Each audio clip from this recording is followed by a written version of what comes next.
Reddy DGP కలవనున్నారు. Assembly Lok Sabha ఎన్నికల్లో కూటమి ఘన విజయం సాధించడంతో మర్యాదపూర్వకంగా బాబుతో సమావేశం కానున్నారు. ఈ నెల 9న సీఎంగా ప్రమాణ స్వీకారం చేయనున్న చంద్రబాబుకు అభినందనలు తెలపనున్నారు.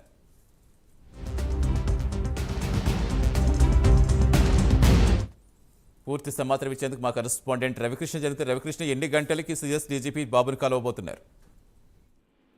అంటే ఏదైనా జరిగినటువంటి సార్వత్రిక ఎన్నికల్లో విజయం సాధించినటువంటి టీడీపీకి సంబంధించి విజయం సాధించడంతో ఇక సీఎస్ అదేవిధంగా కూడా డీజీకి ఆయన్ని కలిసేందుకు కూడా చంద్రబాబు నాయుడిని, టీడీపీ అధినేత చంద్రబాబు నాయుడిని కలిసేందుకు కూడా వస్తున్నారు. ఇది ఫార్మల్ గా ప్రతిసారి కూడా గవర్నమెంట్ వచ్చేటువంటి నేపథ్యంలో గవర్నమెంట్ వచ్చేటువంటి పరిస్థితి ఉన్నటువంటి పార్టీని కలవడం అనేది సర్వసామాన్యం. ఈ నేపథ్యంలోనే ఈ రోజు కలుస్తూ ఉన్నారు. ప్రధానంగా కూడా రేపు 9వ తేదీన ఇక్కడ ప్రమాణ స్వీకారం జరిగిన నేపథ్యంలో దానికి సంబంధించి ఏర్పాట్లకు సంబంధించి కానీ లేకపోతే ఇతరత్ర చేయవలసిన కార్యక్రమాలు, భద్రతకు సంబంధించిన అంశాలు వీటి మీద సమీక్ష అనేది జరుగుతూ ఉంటుంది. అదేవిధంగా కూడా ఈ రోజు చంద్రబాబు నాయుడిని కలిసేందుకు వాళ్ళు వస్తూ ఉన్నారు. వచ్చినటువంటి నేపథ్యంలో దీనికి సంబంధించి భద్రతకు సంబంధించిన అంశాలు, అదేవిధంగా కూడా సెక్యూరిటీతో పాటుగా కూడా జరిగేటువంటి ఆ కార్యక్రమానికి సంబంధించి ఆ రోజు తీసుకోవాల్సిన ఏర్పాట్ల మీద కూడా అడిగేటువంటి పరిస్థితి అయితే ఉంటుంది. అలాగే కూడా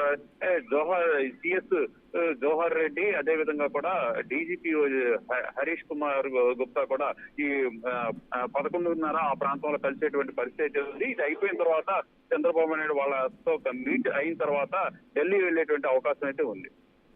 రైట్, థ్యాంక్ యూ రవికృష్ణ.